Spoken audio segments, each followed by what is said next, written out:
Hello everyone, आई hope कि आप सभी लोग अच्छे होंगे। आज का ये जो वीडियो है हम लोग बात करने वाले हैं जर्मनी जॉब सीकर वीज़ा के बारे में। इस वीडियो में हम लोग देखेंगे कि जर्मनी जॉब सीकर वीज़ा कौन अप्लाई कर सकता है, क्यों करना चाहिए और उसके क्या यूज़ होते हैं, देन एलिजिबिलिटी क्राइटेरिया क्या होता है, डॉक्यूमेंट्स क्या रिक्वायरमेंट्स होती है, स्टेप बाय स्टेप प्रोसेस कैसे होते हैं और आपको जो भी इसमें फाइनेंशियल जो रिक्वायरमेंट्स होती है वो कितनी होती है एंड ओवरऑल प्रोसेस टाइमिंग कितना होता है और किस तरीके से आप जर्मनी जा सकते हैं। सो वीडियो को आगे बढ़ाने से पहले मैं आप सबसे रिक्वेस्ट करती हूँ कि अगर आप हमारे चैनल पर नए हैं और अगर अभी तक आपने हमारे चैनल को सब्सक्राइब नहीं किया है तो guys definitely do this, because अभी तक जो भी हमने वीडियोस डाले हैं वो बहुत हेल्पफुल है। अगर आप कहीं पर भी अब्रॉड में सेटल होने की या माइग्रेंट होने की अगर आप सोच रहे हैं या ट्रैवल करने की भी सोच रहे हैं तो भी आपके लिए वो जो इन्फॉर्मेशन हमने जो प्रोवाइड की है वो बहुत यूज़फुल है और इसके बाद की जो भी इन्फॉर्मेशन आने वाली है वो भी बहुत हेल्पफुल रहेगी। ओके, सो हम लोग आगे बढ़ते हैं। जो फर्स्ट पॉइंट है हमारा कि पहले हम लोग जर्मनी के बारे में थोड़ा सा जान लेते हैं कि जर्मनी एक यूरोपियन कंट्री है। जर्मनी में बहुत बड़ी इंडस्ट्रीज़ है, आईटी इंडस्ट्रीज़ वहाँ पर बहुत ज़्यादा बड़ी है। जितने भी इंजीनियर्स हैं, आईटी वाले जो लोग होते हैं उनके लिए वहाँ पर बहुत बड़ी बड़ी अपॉर्चुनिटीज़ है जो अभी तो बहुत ज़्यादा मतलब कोविड के बाद से बहुत ग्रो हो चुकी है and still they have a very big मतलब वहाँ पर बहुत ज़्यादा जॉब अपॉर्चुनिटीज़ है। इवन हमने खुद से अगर मेरा एक्सपीरियंस बताऊँ तो हमारे पास लास्ट 2022 में भी बहुत सारे लोग आए थे, विद कुछ लोग आए थे जो विद जॉब लेकर आए थे जिनको हमने वीज़ा के लिए हेल्प किया है और कुछ लोग आए थे जिन्होंने हमने उनको जॉब सीकर वीज़ा के लिए हेल्प किया है।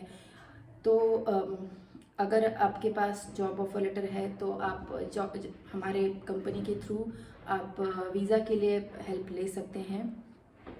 और ये ईयर में भी हमने 2023 जनवरी में भी हमने अभी रिसेंटली एक कपल का वीज़ा एप्लीकेशन अप्रूवल ला कर दिया है जर्मनी जॉब एम्प्लॉयमेंट वीज़ा का डायरेक्टली, क्योंकि उनको जॉब ऑफर लेटर मिला था एंड उनकी स्टोरीज़ भी हमने मतलब उनका जो सक्सेस रेशियो है वो हमने हमारे सोशल मीडिया पर पोस्ट किया हुआ है। सो अगर नीचे दिए गए जो हमारे सोशल मीडिया के जो लिंक्स है आप वहाँ पर जाकर उनका जो सक्सेस रेशियो है वो आप चेक कर सकते हैं। सो जर्मनी में जाने के लिए वहाँ पर मतलब जर्मन लैंग्वेज की ऐसी तो कोई रिक्वायरमेंट नहीं है, बट वहाँ पर उनको सबसे ज़्यादा एक प्रायोरिटी दी जाती है अगर आप बेसिक सी भी जर्मन लैंग्वेज जानते हैं तो आप मेक श्योर मतलब आप एक थोड़ा सा बेसिक लैंग्वेज अगर आप सीख लेते हैं तो वो आपको जॉब फाइंड आउट करने में वहाँ के जो लोकल्स हैं उनके साथ बातचीत करने में थोड़ा इजी रहेगा। मैं ऐसे तो नहीं बोलूँगी कि डायरेक्टली आपको करना है। जैसे ही आप कहीं पर आप सोचते हैं, जब आपका फिक्स हो जाता है कि आपको जर्मनी में जाना है तो आप एप्लीकेशन करते करते side by side basic course भी कर सकते हैं। तो हमारा जो फर्स्ट पॉइंट है कि जर्मनी जॉब सीकर वीज़ा होता क्या है। जर्मनी जॉब सीकर वीज़ा वो होता है जिसके थ्रू मतलब अगर वो आपको वीज़ा मिलता है तो आप जर्मनी में जाकर खुद से जॉब सर्च कर सकते हैं, जो आपको इंडियन एम्बेसी की तरफ से प्रोवाइड किया जाता है फॉर मिनिमम 6 मंथ्स के लिए। सॉरी, जर्मन एम्बेसी से प्रोवाइड किया जाता है फॉर द 6 मंथ के लिए और मतलब वहाँ पर आपको विद इन 6 मंथ में ही जॉब सर्च करनी होती है and then with the help of employer मतलब जैसे ही आपको जॉब मिलती है आप उस वीज़ा को रेसिडेंस परमिट में या वर्क परमिट में आप कन्वर्ट कर सकते हैं। यहाँ पर आपका जो एम्प्लॉयर है वो आपको इसमें हेल्प करेगा। देन नेक्स्ट पॉइंट है हमारा एलिजिबिलिटी का। तो जो एलिजिबिलिटी है इसमें ऐसी स्पेसिफिकली कोई एज की रिक्वायरमेंट तो नहीं दी है, बट हाँ अगर हम लोग बात करें तो एक 40-45 तक वो ज़्यादा बेनिफिशियल रहेगा अगर आप उस एज में अगर आप जॉब सर्च कर सकते हैं तो। एंड देन उसके बाद आपका जो एजुकेशन है वो मिनिमम डिप्लोमा या फिर डिग्री होनी चाहिए, लेकिन वो आपकी जो डिग्री है, जो डिप्लोमा है, जो भी आपका एजुकेशन हुआ है, जो अबाउट 12th है, तो उसकी जो इक्विवेलेंसी होती है वो जर्मन एजुकेशन इवैल्यूएशन से मैच होनी चाहिए। तो आप एप्लीकेशन करने से पहले आप वही कंफर्म कीजिए कि आपका जो एजुकेशन है वो जर्मनी में वैलिड है। तो उसके एक या तो दो प्रोसेस होते हैं, या तो आप उनकी जो जर्मनी का जो इवैल्यूएशन अथॉरिटी है, या तो आप उनसे चेक करवा सकते हैं, या फिर आपको उसका जो मतलब जर्मनी की जो ऑफिशियल वेबसाइट है वहाँ पर जाकर भी आप वो चेक करा सकते हैं। अगर आपका जर्मनी में जो एजुकेशन है अगर वो वैलिड नहीं है, तो आप जर्मन अथॉरिटी में बात करके उसका जो इवैल्यूएशन प्रोसेस है वो आप कंप्लीट करा सकते हैं, जिसमें एक अराउंड 1 to 2 मंथ्स का टाइम लग जाता है। और उनका जैसे ही रिपोर्ट जो जनरेट होता है तो उस पर लिख कर आपको ये पता, एक रिज़ल्ट जो जनरेट होता है उसमें आपको ये दिखेगा कि आपका जो एजुकेशन है वो जर्मनी में वैलिड है या नहीं है। थर्ड स्टेप आप जो थर्ड पॉइंट है हमारा उसमें कि फाइनेंशियल डॉक्यूमेंट्स, इसमें फाइनेंशियल्स की ज़रूरत पड़ती है या नहीं है। जी हाँ, इसमें फाइनेंशियल्स की भी ज़रूरत पड़ती है। तो मिनिमम आपको एक अराउंड 947 यूरोज़ पर मंथ जो कवर हो सकते हैं आपको एक्सपेंसेस, उसके हिसाब से आपको इस तरीके से 6 मंथ के लिए आपको शो करना होता है। अगर हम लोग बात करें कि टोटल आपको 5604 एक अराउंड इंडियन रुपीज़ में एक 5 लाख रुपीज़ के आसपास की एक अमाउंट होती है जो आपको ब्लॉक्ड अकाउंट में दिखानी होती है। जैसे स्टूडेंट वीज़ा के लिए एक ब्लॉक अकाउंट होता है, वैसे ही इस वीज़ा के लिए भी आपको ब्लॉक अकाउंट में ही शो करना होता है, जो आप मंथली बेसिस पर यूज़ कर सकते हैं इनसाइड दी जर्मनी। देन आपका एक्सपीरियंस, जिस फील्ड में आपने एजुकेशन किया है उसी फील्ड का अगर रिलेवेंट एक्सपीरियंस आपके पास रहता है तो वो वीज़ा ग्रांट मतलब वीज़ा के सक्सेस रेशियो के लिए एक बहुत बड़ा प्लस पॉइंट है। तो आप ट्राई कीजिए कि अगर आपका जो एजुकेशन है, आपका जो एजुकेशन और जो वर्क एक्सपीरियंस फील्ड है वो एक होनी चाहिए, एंड मिनिमम 5 to 6 ईयर्स का एक्सपीरियंस होना चाहिए, ताकि एम्बेसी को भी मतलब हम लोग एक ट्रस्ट दिला सके कि we have a sufficient experience that and on this basis of we can find a job in Germany. So ये कुछ बेसिक से पॉइंट्स है, बाकी और इनकी कोई रिक्वायरमेंट नहीं है, ना आपको IELTS की ज़रूरत है, ना आपको जर्मनी लैंग्वेज की रिक्वायरमेंट है। सो ये अगर आप ये 3 to 4 पॉइंट्स जो मैंने बताए हैं अगर आप वो भी ध्यान में रखते हैं तो you will be eligible for the Germany job seeker visa.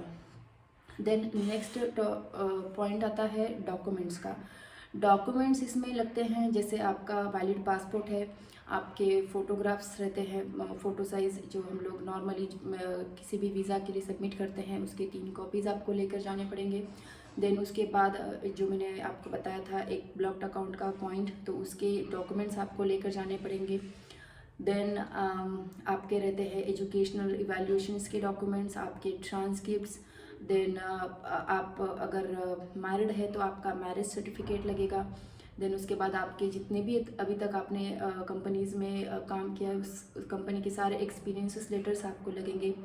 Then अगर आपने कहीं पर भी जॉब सर्चिंग के लिए कोई एप्लीकेशन किया है तो उसके एक कॉपी आप अटैच कर सकते हैं, जिसमें हम लोग एम्बेसी को ये बता सकते हैं कि आपने साथ में ही जर्मनी में जॉब सर्च करना साइमल्टेनियसली स्टार्ट कर दिया है, तो उसके कुछ वैलिड प्रूफ आप इसमें एप्लीकेशन के साथ ये कर सकते हैं। देन उसके बाद रहता है वीज़ा एप्लीकेशन फॉर्म, एंड आपका अगर इसके अलावा जैसे आपने एजुकेशन के अलावा अगर आपने कोई बाहर से कोई सर्टिफिकेशन कोर्स किए हैं, फॉर एग्जांपल अगर आप IT में हैं, आपने बाहर से डेटा साइंस का, टैब्लू का अगर कोई कोर्स किया है तो उसके जो सर्टिफिकेट्स है वो भी आप इसमें अटैच कर सकते हैं। तो ये कुछ नॉर्मल डॉक्यूमेंट्स है। देन नेक्स्ट आता है हमारा स्टेप बाय स्टेप प्रोसेस क्या रहेगी। तो स्टेप बाय स्टेप प्रोसेस ये रहती है कि फर्स्ट आपको जैसे मैंने आपको एक पहला पॉइंट बताया था कि आपका जो एजुकेशन इवैल्यूएशन है वो वैलिड है या नहीं है, वो आपको पहले क्रॉस चेक करना है। तो वो चीज़ जैसे आप करते हैं तो उसके बाद आपके जो भी जितने भी डॉक्यूमेंट्स हमने बताए हैं या जो चेकलिस्ट के हिसाब से आपको जो एम्बेसी के चेकलिस्ट एम्बेसी की वेबसाइट पर मिलेंगे उसके हिसाब से आपको चेक करनी है कि जो डॉक्यूमेंट्स वो आपके पास पूरे हैं या नहीं है। जैसे ही आपको कंफर्म होता है कि आपके पास पूरे डॉक्यूमेंट्स है, आपको एम्बेसी के साथ अपॉइंटमेंट बुक करनी पड़ेगी for the interview purpose and for the documentation submission. जैसे आपका अपॉइंटमेंट बुक हो जाता है, अकॉर्डिंग टू दैट आपको डॉक्यूमेंटेशन प्रिपरेशन करने हैं, इंटरव्यू का प्रिपरेशन करना है। इंटरव्यू में आपको ज़्यादा मतलब इसमें डरने की कोई बात नहीं है। जो भी आप डॉक्यूमेंट्स उनको शो कर रहे हैं, वही उसके रिगार्डिंग ही आपको सवाल पूछे जाएंगे। और इसमें एक मेन कॉमन क्वेश्चन वही होता है कि आपको उनको वही कॉन्फिडेंट देना पड़ेगा कि आप जर्मनी में जाकर जॉब सर्च कर सकते हैं। I mean you are capable to do that. Then इसमें जो प्रोसेस टाइमिंग रहता है, इसमें मेनली तो डिपेंड करता है कि आपकी अपॉइंटमेंट कब है, लेकिन अपॉइंटमेंट के बाद it take sometimes it take 7 to 10 days। और अगर आपने डॉक्यूमेंटेशन प्रिपरेशन अच्छे से नहीं किया है तो it take a long time as well. So it is again depend upon the German consulate. So ये कुछ बेसिक पॉइंट्स है जो आपको ध्यान में रखने हैं एंड इसी के थ्रू आप Germany job seeker visa apply कर सकते हैं।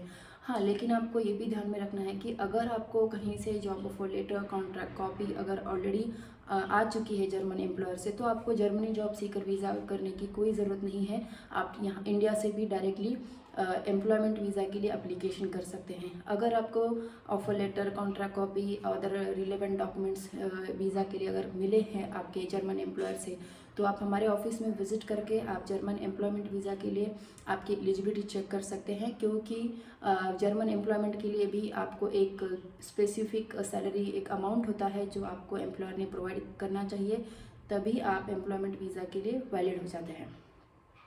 तो आई होप कि ये जो वीडियो है मतलब सॉरी ये जो इन्फॉर्मेशन है वो आपके लिए बहुत हेल्पफुल रहेगी।